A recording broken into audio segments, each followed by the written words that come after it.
क्या चंद्रयान-3 का विक्रम लैंडर जाग उठा है या फिर चांद पर पड़ रही कड़कती ठंड में नष्ट हो चुके हैं? इन सभी सवालों के सटीक जवाब जानने के लिए बने रहे वीडियो के अंत तक। चांद पर रात के समय का तापमान लगभग -250 डिग्री सेल्सियस के करीब पहुंच जाता है।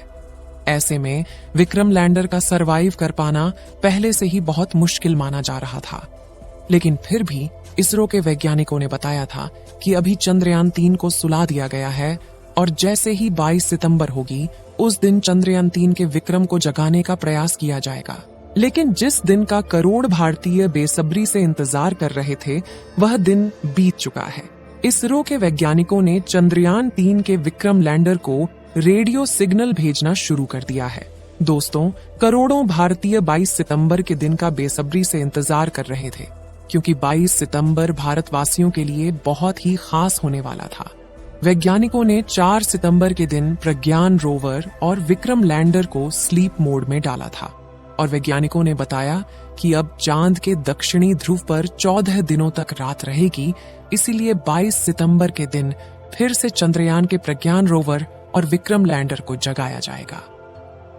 चंद्रयान-3 का प्रमुख मकसद चांद की सतह पर सॉफ्ट लैंडिंग करना था और उसके बाद 14 दिनों तक चांद की सतह पर जानकारियां इकट्ठा करके वैज्ञानिकों तक भेजना था। लेकिन आपको बता दें कि चंद्रयान-3 के प्रज्ञान रोवर ने मात्र 10 दिनों तक ही चांद पर एक्सपेरिमेंट किया था और विक्रम लैंडर ने लगभग 12 दिनों तक चांद की सतह पर एक जगह खड़े होकर चांद की धरती का तापमान, प्लाज्मा रेडिएशन और भूकंप के बारे में जानकारियां इकट्ठा करके वैज्ञानिकों तक भेजी थी। केवल 10 दिनों के एक्सपेरिमेंट में ही चांद पर ढेर सारे तत्वों की खोज कर ली थी, जिनमें ऑक्सीजन और सल्फर समेत कैल्शियम, आयरन, टाइटेनियम, मैंगनीज और सिलिकॉन जैसे अन्य तत्व मौजूद थे। प्रज्ञान रोवर ने चांद की सतह पर सल्फर की खोज की और इसलिए चांद की सतह पर सल्फर की खोज करने वाला दुनिया का पहला देश बन गया। चंद्रयान-3 का एक और बड़ा मकसद था, जो कि चांद पर पानी की खोज करना था, लेकिन जैसा कि आपको मालूम होगा कि चंद्रयान-3 के प्रज्ञान ने चांद की सतह पर पानी को नहीं ढूंढ पाया था, क्योंकि प्रज्ञान रोवर को लगभग 14 दिनों तक काम करना था, लेकिन इसमें केवल 10 दिनों तक ही काम किया और इस समय यह विक्रम लैंडर से लगभग 105 मीटर की दूरी पर उपस्थित है, लेकिन इसे कम से कम 500 मीटर तक की दूरी पर जाकर रिसर्च करना था। इस समय हमारे चंद्रयान का विक्रम लैंडर और प्रज्ञान रोवर दक्षिणी ध्रुव पर मौजूद है। चांद की दक्षिणी ध्रुव पर 22 सितंबर के दिन सुबह होना शुरू हो गई थी और इस समय चांद की दक्षिणी ध्रुव पर उजाला हो गया है और चांद की किरण भी प्रज्ञान रोवर और विक्रम लैंडर के सोलर पैनल पर पड़ने लगी है। आप सोच रहे होंगे कि विक्रम लैंडर जाग चुका होगा, लेकिन आपको बता दे ऐसा नहीं है। अभी भी चांद की धरती पर गहरी नींद में सो रहा है। इसका सबसे बड़ा कारण यह है कि इसरो के वैज्ञानिक 22 सितंबर के दिन चंद्रयान-3 के सिग्नल भेजने का इंतजार कर रहे थे। वैज्ञानिकों को इसका इंतजार था कि अगर विक्रम लैंडर चांद पर -250 डिग्री सेल्सियस की कड़ाके की ठंड से बचा होगा, तो वह हमारे पास खुद ही सिग्नल भेजेगा कि हम अभी भी सही सलामत बचे हुए हैं। लेकिन वैज्ञानिकों का 22 सितंबर का इंतजार भी खत्म हुआ, लेकिन विक्रम लैंडर ने कोई भी सिग्नल नहीं भेजा। आपको बता दें कि इसका मतलब यह नहीं है कि चंद्रयान-3 का विक्रम लैंडर कभी भी नहीं जागेगा।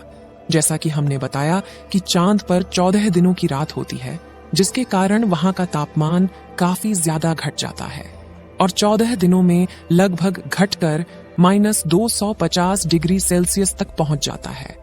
अगर इतने तापमान में किसी भी इलेक्ट्रॉनिक इंस्ट्रूमेंट को रख दिया जाए तो उसका दोबारा से काम कर पाना नामुमकिन होता है, लेकिन वैज्ञानिकों को इसके बारे में पहले से पता था।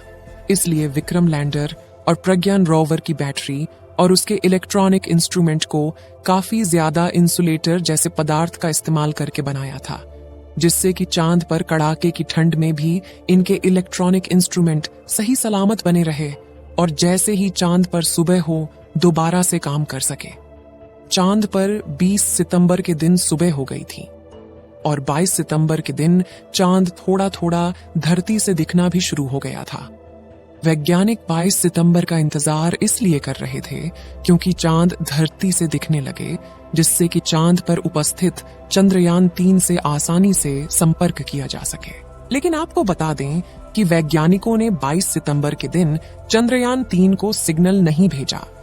इसका सबसे बड़ा कारण यह है कि जब चांद की रात काफी ज्यादा ठंडी हो गई थी, तो विक्रम लैंडर के सारे इंस्ट्रूमेंट का तापमान काफी ज्यादा कम हो गया था, जिसका तापमान बढ़ने के लिए वैज्ञानिक इंतजार कर रहे थे।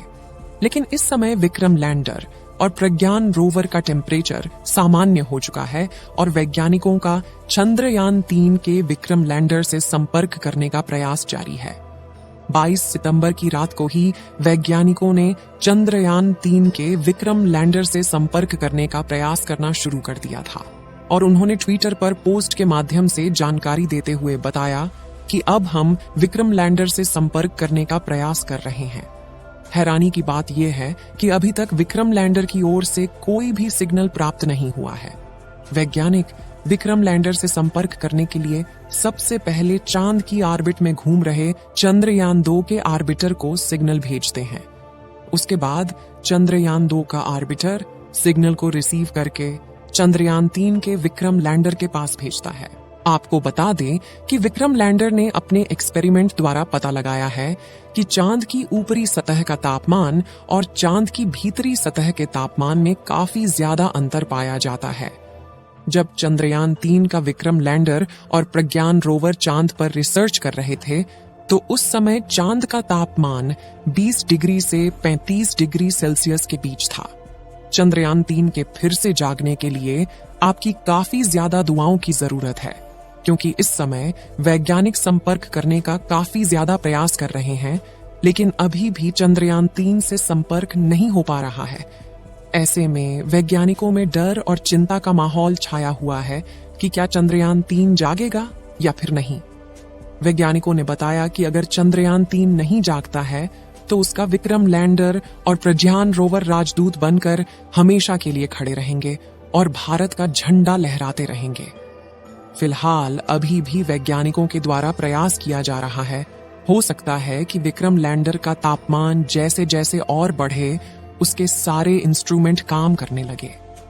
आप सभी लोग चंद्रयान 3 के दोबारा से चलने की दुआएं कमेंट बॉक्स में करते रहे, क्योंकि अब चंद्रयान 3 का जागना काफी ज्यादा मुश्किल माना जा रहा है। आप सभी लोग चंद्रयान 3 के दोबारा से चलने की दुआएं कमेंट बॉक्स में करते रहे। इस वीडियो को एक लाइक जरूर करें और अपने मित्रों तक इस वीडियो को शेयर करें। धन्यवाद।